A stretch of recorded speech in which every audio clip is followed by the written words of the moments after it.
Hi, I'm Jeff Ranke, Editorial Director of Manufacturing.net and Manufacturing Business Technology. Welcome to Security Breach. Today, we're going to take a slightly different approach. Instead of a single leading voice discussing trends and strategies focused on addressing and responding to OT cyber attacks, we're going to dive into a couple of recent hacks that impacted the manufacturing sector. We're going to start off with Matt Radolec. He is an incident response team lead at Varonis and host of the State of Cybercrime podcast. Matt's going to share some insights on the recent attack of watch manufacturer Seiko. Then, we're going to check in with Mike DeNapoli, the cybersecurity architect and director at Cymulate, a leading provider of attack surface management and cyber risk mitigation solutions. He'll be offering an inside look at the recent hack of the file transfer tool, MOVEit. So, starting with Seiko. Some of you might recognize that name as it belongs to one of the world's largest watchmakers. The company employs roughly 12,000 employees across the globe and posted annual revenues of more than $1.6 billion last year. Those numbers made it an alluring target for the notorious Russian ransomware game Black Cat in early August. Seiko acknowledged the attack and offered apologies to customers and suppliers, but apparently that wasn't enough for the hackers. Black Cat responded by mocking Seiko's IT security on the dark web and posting examples of their score, including employee data and several pieces of confidential intellectual property related to new products and production plans. It's also been reported that the Black Cat Group may have purchased access to Seiko from an initial access broker, adding to the evolving complexity of the Black Hat community. Black Hat is probably one of the top 5 ransomware as a service organizations and has a history of targeting the industrial sector, including a recent attack against mattress manufacturer Tempur Sealy. Black Hat is also seen as a bit of a pioneer, as they are credited with being the first to create a clear web website to leak victim data and actually developed an API for distributing stolen information. Some members of the group are reportedly linked to DarkSide, the Russian ransomware as a service group behind the Colonial Pipeline attack of 2021. Matt, thanks so much for joining us today, and welcome to Security Breach. So let's talk about this Seiko attack a little bit. Maybe you can fill us in on sort of the origins of it, how it came about, and sort of where it came from with Black Cat. Sure. So I think one of the things we see, like in terms of origins, at least, one security intel vendor seems to think there was an initial access broker, or really someone that specializes in that first stage compromise, selling a foothold inside of what looked like, a Seiko-sized company a little bit before they reported their incident. So in late July, for somewhere between $3,000 and $5,000. Let's say that that's the start of the timeline, but whether it started because someone sold their foothold to a Black Hat, this is a technique. I think that's what they kind of have going for them here, is they leverage initial access brokers to sell some scale out and focus on the actions on objectives part of an attack, or actually when they have their hands on a big breach, as opposed to getting that initial foothold. So, the intel definitely backs up what their commonplace is. And then you have, this ransomware attack that clearly caused an impact to their systems. On or about August 10th was when they first reported the breach. Around, I'd say about a week ago, they came out with some additional details. And this is really where we, as practitioners, can learn a little bit and potentially make some inferences on what might have happened there. So at first that they said they had a breach impacting its systems. This is pretty broad, but obviously they made their report. So they said, hey, something happened. It's come out since they've been working with the experts that they've lost some data related to their business and the business with their partners, and potentially also, data related to customers and intellectual property, I think, came out as well. And I think when it undertones, on one side is, look, you got to look at the Seiko team. They came out and reported it. They clearly are putting a lot of details out into the public domain, whatever their defenses looked like before. And when you get targeted by, a sophisticated attacker like a Black Hat group, you're going to be up against people that make their own tools they can likely customize to your security stack in order to evade detection. So it isn't really so much, to look at, well, what made it possible, more at like, what's their response been? And their response has been pretty by the book, right? You put out an initial statement that they had a breach. They put out some details that's surrounding that. They've named and attributed those to a threat actor. I think it really underlines the question, well, why them? And I think that's probably something you were going to ask me next, Jeff, is like, well, why is a manufacturer, like a prestigious watch manufacturer, a target of a threat actor like a Black Cat? And I think it boils down to what kind of people pay ransoms. right? Now, Black Hat also does the double extortion where they'll take the data and say, we're going to post the data online and not just hold the systems hostage. But I think when you think about who pays the ransom to let systems not be held hostage, you've got healthcare and manufacturing right at the top of that list. Why? Because the systems that they use are generally the systems they use to make money. So if Seiko's not making watches or shipping watches, then the revenue is probably not hitting their books. And you could imagine a ransomware attack could be pretty devastating to either one of those two missions. And so that makes them a good target for someone like a Black Hat, because they're after who's going to pay us the most, the fastest. And I think that gets you to the second reason you target manufacturing. Manufacturing are usually clients that have higher cash accounts. They have high demands on holding and buying inventory and raw materials to make their products, but then also on collections, usually with their distributors. So you've got a large amount of cash flow that is generally, same thing with labor costs. You got a large amount of cash flow to operate a manufacturing business. Again, similar to why healthcare gets targeted a lot by Black Hat or other ransomware threat groups. That high amount of cash, they know that. Like when you're dealing with a good cyber criminal, we're past that there's been a commoditization in initial access brokerage, meaning that getting the foothold has become trivial, right? Yeah. It's getting the foothold in the right place that's hard. Well, now the sophisticated part comes in, and that's what these actors are good at. They pick their targets, they do their research, they target people even that have cyber insurance, and they leak a little bit of what looks to be legitimate data online, so that even your customers and your constituents are calling you, being concerned that this data is going to make it into the public sphere, so that they clearly have some capabilities in like the PR space and in the brand management space when you think about a ransomware group like Black Hat. Yeah, it's interesting, circling back to the use of the broker, is that just a time saver essentially for somebody like Black Hat? What is the need? Because they have the resources to do that type of work themselves. Is that just what it comes down to? Yeah, I would also say casting a wider net. There's a really famous hacker named Yossi Saez. He says, anyone can hack into anyone. All it takes is time and motivation. How much time do you have and how motivated are you? If you're really motivated, you'll throw a lot of hackers at it in a really short amount of time, and you'll spend as much time as it takes. And if you're not so motivated, you probably won't do that. And so how does that offer economies of scale to someone like a Black Hat? Well, let me rephrase that. They probably didn't tell an initial expert to go get Seiko, right? They're just posting the forums that they're a buyer, or they look in the places where people sell these footholds and they're the buyers. And so it's just economies of scale. If they have other hackers out there and getting the footholds that they might be able to potentially leverage, it just allows them to focus on what's going to potentially generate. And you got to think it's a lot more than $5,000, the average ransom paid by someone to an Alpha V Black Hat type ransomware outfit. It allows them to focus on the higher revenue potential, like a business would. Just the same reason why you might target ads to someone through a channel supplier are the same reasons that a initial access broker might be leveraged by a more sophisticated group, talent aside. No, that's a great analogy. I like that. So what have you seen, Matt? What's been the fallout here from the attack? Is this still sort of a developing story, or what have we seen come out of it? Yeah, you've got a little bit of the business as usual, right? Yeah. And I think that's just the world we live in now. Like cybercrime has become an everyday household impacting term. Every time you pick up a newspaper or go on a website, you hear about another organization that has suffered a data breach. I think and even from someone like like a Black Hat or Alpha Beta, or even more of these like nation state actors that we see in other incidents. What's coming out of it? We still have more details to find out. We don't have the exact TTPs of what happened after that initial access, like how they broke out of that. I think when you look at the playbook, this is what Varonis writes a lot about. You see the playbook of an actor like this. They get presence on workstations on at least some different number of workstations in order to make themselves more resilient.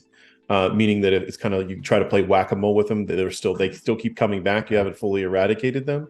And then on the other end, they build up enough privileges to be able to carry out an attack like this with confidence. Meaning, they get domain admin credentials through either exploiting AD or leveraging different, credentials that might store money, or even just, weaknesses that might be in someone's ecosystem. They're real good at getting to those administrative privileges. And then, as they like to say, pwning or owning the domain, or having a domain admin account across a large amount of environments. And I think when you look at like, this is a direct question you asked, but why that happens to manufacturing, I think there's another good tidbit to learn here too.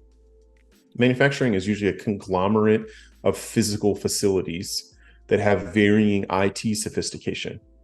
What does it, and the bigger the company, the more likely someone has come in and done a modernization project to connect all those together.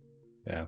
So that it's on one big global enterprise network. Well, now you've got a potentially like what it was a lower budget, smaller companies, IT, whatever you want to call the services and servers they had deployed, joining this larger organization, or you just have a smaller facility that isn't run as to the same standards as a larger facility, being the potential weakness or entry point for an attacker. And I think that's what's hard about being a manufacturer is the attackers after what you and your organization, your big brand is worth, the entry point might be some small facility that has a very negligible impact on your bottom line, but the interconnectivity is what drives the ability for these attacks to be successful. Yeah. It's interesting. Black Hat went an extra step with this one too, in publishing some information, and along the way also sort of poking at Seiko a little bit, saying this was not that hard. Basically, we could get in there. This wasn't that difficult. Sort of a new wrinkle in their tactics. What do you think is sort of driving that desire to humiliate the company a little bit more? It's create that sense of urgency, right? Like, what do they really want? They want the fastest transaction possible from the start of their tactic. Hey, we dropped the ransomware note, we're encrypting your systems. Hey, we have your data, we're going to post it online. They want that fastest make this go away payment. And I think that as you start to see on the blue team side, people are bringing in ransomware negotiators. Cyber insurance has got like a playbook for you to get started with. They're helping you, get started with negotiations and leverage. They're helping you get access to cryptocurrency. I mean, we're kind of making this transaction happen more smoothly for the sake of the insured parties, but also in essence for the sake of the benefactory of the attacker groups. I think it's mainly in their interest to just have people execute and pay as fast as possible. And this type of shaming is only going to hopefully enact that emotional response in the management of a company to go, I really want this to stop. Like these millions of dollars, like it's not as bad. It sounds better to me than having this continue. Like, will they take those statements down? And I think that's, again, that this is really where you're dealing with the kind of difference between a criminal enterprise and a regular enterprise is their willingness to use those types of tactics. It's blackmail essentially, right? Like, we're going to tell them all your other secrets if you don't, hurry up and pay us. Yeah, they're not real subtle when it comes to those types of things. It was interesting, this same group, Black Hat, also went after the mattress manufacturer Tempur Sealy, and they're even calling people out by name in their posts. So it makes a lot of sense to create that urgency. Asking you to speculate a little bit here, because they are going to this level in terms of what they're putting out there, would this lead you to believe that maybe Seiko has not paid the ransom at this point, if this is still ongoing or still in negotiations potentially? Again, purely speculative here. Yeah. Past would indicate that if the actor isn't pleased yet, they're going to continue to make demands and they're going to continue to show their cards until their demands are met. And that's also why a counter speculative point to that would be maybe they don't have as much as they think that they do. Maybe their network is more locked down in the macro. And these are the things that are really hard to tell, which is why you both don't want to take, face value on what somebody like a Black Hat says, but also why you want to make sure you spend your time thoroughly reading the announcements from someone like a Seiko, right? Which the little thing that I gleaned out of that was they talked about if you receive something from us that looks to be suspicious, please contact us immediately. And I took a lot out of that because that's not in every single one of these posts that you read. So what that might have indicated to me is that maybe a part of this attack was and we really call it like a doll malware, the Russian doll malware, right? It's like an attack inside of an attack. Maybe there was some sort of embedded attack happened to mailing lists of Seiko, whether it was their partners or customers, to try to get from the Seiko into their environments through the Seiko compromised accounts. That's what I glean as a potential from that. And so maybe back to your point, maybe the negotiations are still ongoing as they still unravel either exactly what happened or the containment and eradication plan. Well, the one thing that I was wondering too, I'd like to get your thoughts on this, is typically the biggest area of concern for a manufacturing enterprise is the operational technology on the plant floor, the OT stuff. This was more of an IT attack. We also saw a similar dynamic, or actually kind of went the other way when we look at the Dole Foods attack. That was a big one. That was operational technology. They were shutting stuff down.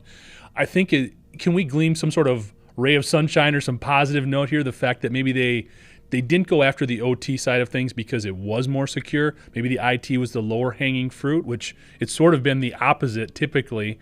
But I don't know, maybe we can take some positives away here a little bit from Seiko. Or to even continue down that path we were on before, right? Maybe if you as a manufacturer can do things to shield yourself from that OT impact, you're less likely to pay an actor. And maybe 6 months from now, that's the lesson learned here. Yeah. Right. That if you do those steps, and I mean, we talk about this a lot of Varonis, to harden and kind of section off these like really critical assets, which for a manufacturer is this OT environment, most likely the things that they're paying employees to be at, and, cost of materials to manufacture something with the machines that they've invested in as capital investments. I mean, this is really the coming together of the economics of running a manufacturer. It does happen right there on the factory floor. Yeah, absolutely. This has been tremendous, man. I really appreciate your insight and your opinions and looking at this attack more thoroughly. Any other takeaways you're seeing right now, or any big trends you're seeing specific to the manufacturing sector that we should be aware of when it comes to cybersecurity? Yeah, I think, this train of thought we're on right now, right? Yeah. Is you're still going to be the target for the same reasons you were a target when the OT environment wasn't locked down. Let's say you're one of these organizations that has locked it down now. Well, now they're going to come after the patents and the other types of intellectual property that you don't want to wind up online, because you as an organization are still a target for these actors. And by and large, the actual taking down of your systems hasn't become the crime anymore. The crime, it's the extortion has become the standard. Why people pay is to prevent data from being posted online. So shift, don't not stop doing that OT focus or that OT segmentation, but make sure what's the blast radius? How much data can somebody get to? And is it too much that you're tackling that problem too? Another speculative question here, Matt. I'm just wondering, you see it. I mean, this is a $2 billion company, $2 billion company. There's a lot of manufacturers, obviously much, much smaller than that. Do you think when you see how Seiko has sort of reacted to this, you see how some other players have kind of been reticent to make the payment and meet the ransomware demands, do you think that makes smaller manufacturers just a much better target then potentially? Yes, for speed of transaction, no for big paydays. Yeah, right. Small manufacturer, $1 million, it's over, right? Yeah. Like, there's not $1 million to give to a black cat, even with an insurance policy. But on the other hand, and I think you'll see this with other, they're the, black, that's top of the food chain, right? So you might get targeted by these ransomware groups that even use their affiliate program to use the black cat toolkit or other ransomware actors toolkit downstream with other organizations, might be the better target. So I don't think this changes the game for small. I think it still makes it just as important to lock things down. But maybe not, again, if I was doing their threat assessment, maybe I wouldn't put Black Hat at the top. Maybe Black Hat wouldn't be their number one, because Black Hat tends to target a little bit bigger size companies for a little bit larger payments. Yeah, it's going to be interesting to see how this plays out. I think we're seeing that a lot, and especially when it comes to domestically here in the U.S., the smaller manufacturers, the smaller utilities, critical infrastructure that just don't have a lot of that security infrastructure in place yet, seem much more vulnerable. And I think as the bigger guys get smarter, it could just matriculate down the food chain. They're going to make it a profitable, criminal enterprise. So what it's going to be with any means necessary is my sure prediction of that. Yeah, absolutely. Matt, thanks again. Really appreciate the time. I encourage everybody to check out Matt's podcast, State of Cybercrime, correct? Where can they find that? We talk about stuff like this all the time. Thanks for the shout out, Jeff, and thanks for having me on the show.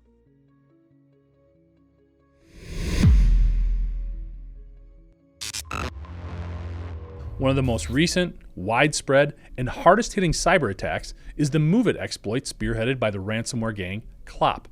Although the attack was not specific to the manufacturing sector or exclusively targeting the OT environment, the zero-day vulnerabilities associated with this file transfer tool impacted a number of global manufacturers, including Shell, Schneider Electric, Siemens Energy, Emerson, Fanuc, Bristol-Myers Squibb, TTI, and Honeywell. Essentially, Clop was able to infiltrate MOVEit files and inject commands that allowed the hackers to access databases and steal a plethora of personal and operational data from over 300 companies. Clop gave its victims approximately 3 weeks to respond to ransom demands before it began publishing some of the stolen data in an effort to place additional pressures on the companies it was attempting to extort. The number of companies and individuals whose data is being made available continues to grow. Progress Software, the owner of the MOVEit platform, has released patches, but it was too late for many of Clop's victims. Since its origins in 2019, Clop has targeted over 10,000 companies around the world. To help offer some clarity on the depth of these attacks, as well as share some lessons learned from this ordeal, it's our pleasure to welcome Mike DeNapoli to the show. In addition to researching and analyzing the MOVEit attacks, Mike serves as the cybersecurity architect and director at Cymulate, a leading provider of attack surface management and cyber risk mitigation solutions. Mike, thanks so much for joining us today, and welcome to Security Breach. Maybe just to kind of get things going a little bit, I know you've been very close to the MOVEit attacks. Maybe you could just offer a little bit of information, maybe a little background, and then sort of where we are right now, the nature of the attack, things of that nature. Sure, be happy to. First, thanks for having me on. The MOVEit attack was interesting for a lot of different reasons, and one was the broad spectrum of industries that it hit.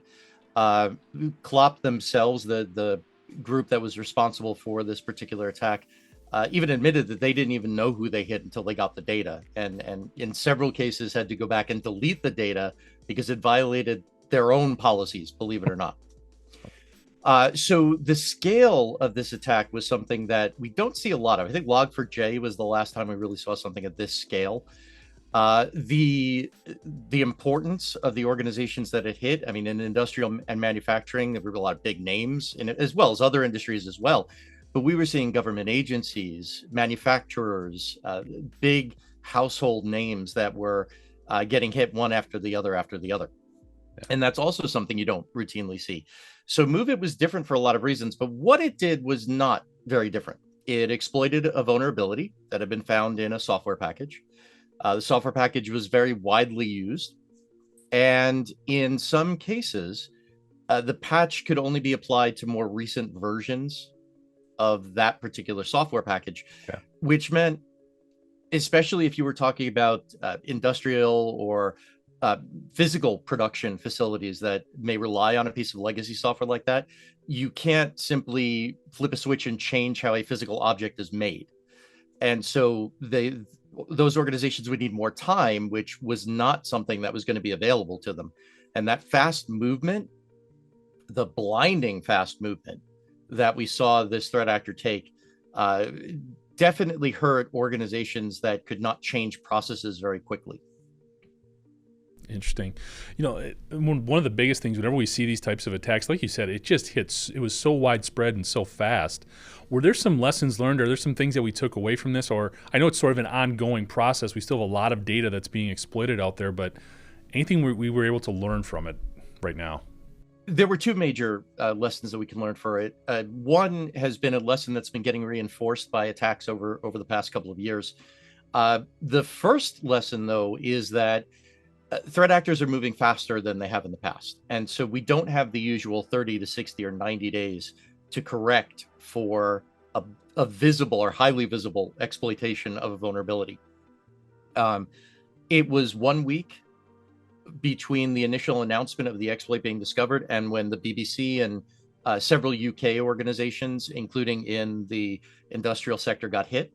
And then it was only one more week before we saw the same thing happen over in the US. And that 2-week window is much shorter than we traditionally had to deal with patching a vulnerability like this. So scheduling for priority vulnerabilities is going to have to change. That's one lesson that we've taken away from this. The second lesson is influencing that change. And it's something that has been slowly getting reinforced ever since Proxy.shell and Print Nightmare, where in a lot of cases, it's not necessarily a technology issue. The patches were understood, they were available, upgrade paths were available, but IT organizations often have trouble getting budget, getting processes changed, getting executive buy-in to make either of those other two things happen in a timely fashion, because technology has always been seen as different than the rest of the business. And this is especially true in more traditional businesses like you would see in manufacturing, where IT is something that is supporting the business, but it is not part of the business in the same way that sales or the shop floor would be. Yeah. And so one of the takeaways is that we really do have to start melding together the IT infrastructure people and the senior leadership on the business side. Otherwise, what we run into is it takes 3 to 4 months to get something upgraded or patched, if at all. There's still a lot of Exchange 2010 servers out there. If we look at the previous big one, proxy shell and proxy not shell. And that means that somebody has to be cheerleading, for lack of a better term, or spearheading that process from the business side. And that's what we're beginning to see happen now that we have the second big upgrade, or you're going to get hit kind of attack in as many years. Yeah. A lot I'd love to jump in there. I like how you're talking about, we've talked about breaking down these business silos for a long time on the show, so I'm glad you brought that up.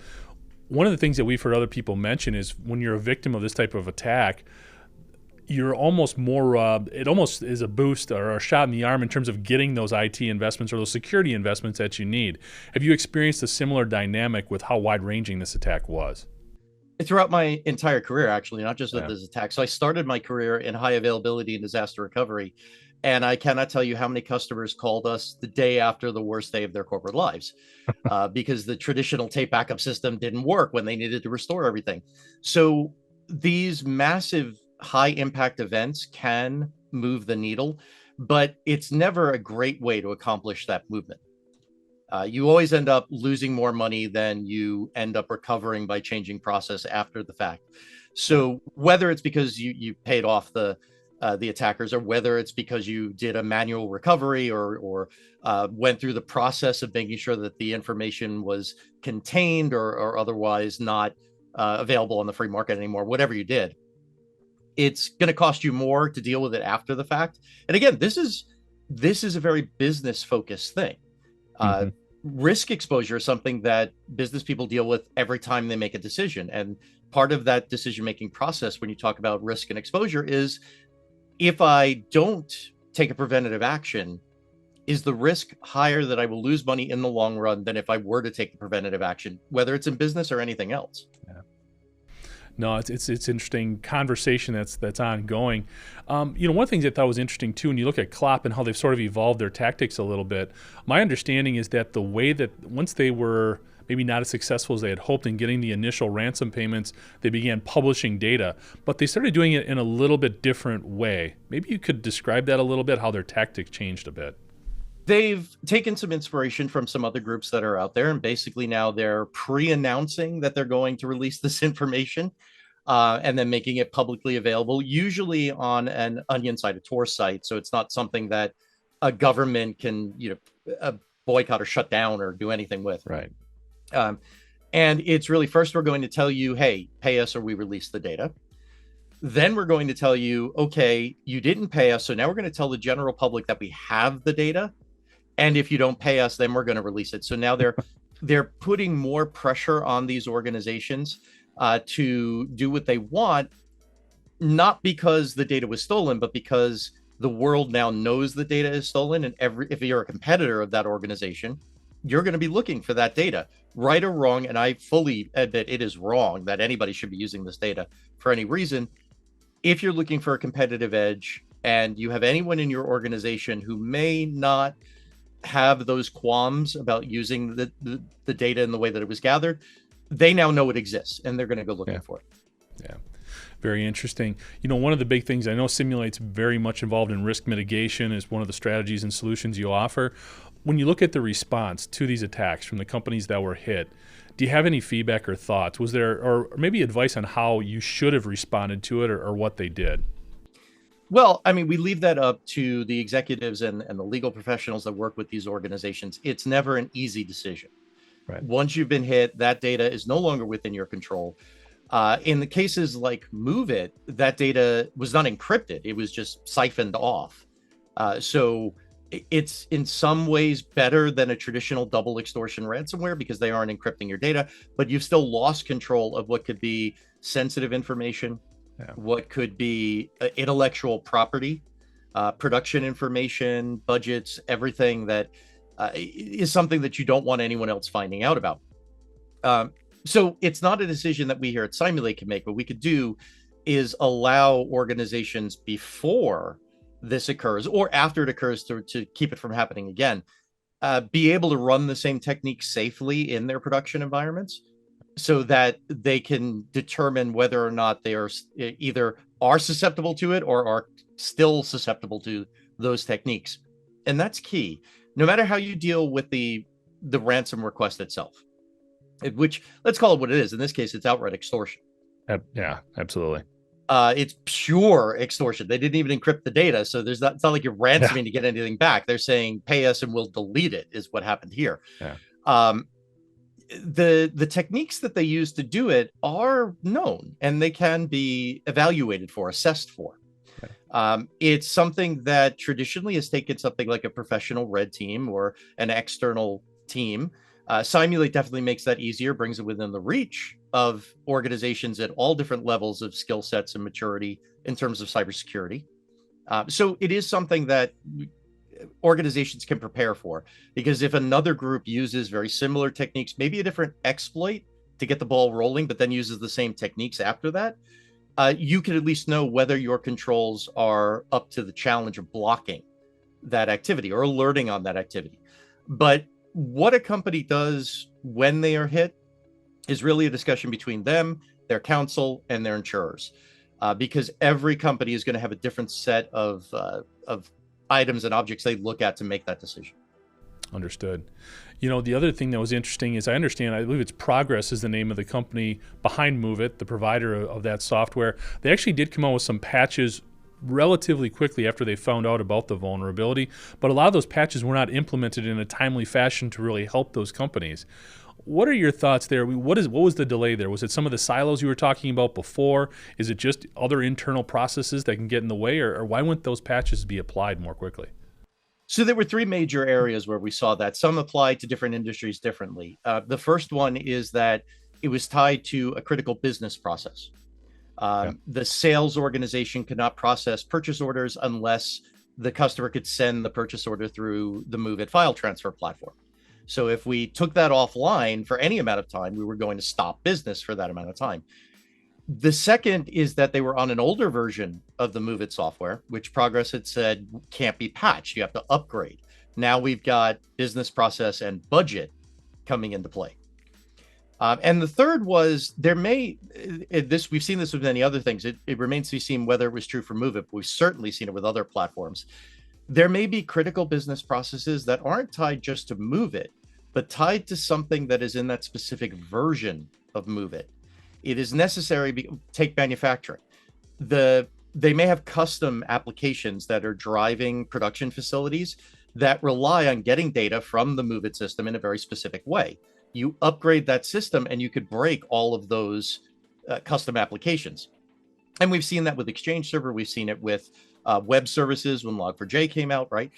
So those are the three major things. They all revolve around the same idea of business and tech are not on the same page, because if they were, business would see that the alarming amount of risk that the company was being exposed to would justify saying we need a stopgap method so that we could take this offline until we can upgrade it and patch it and get it back to normal.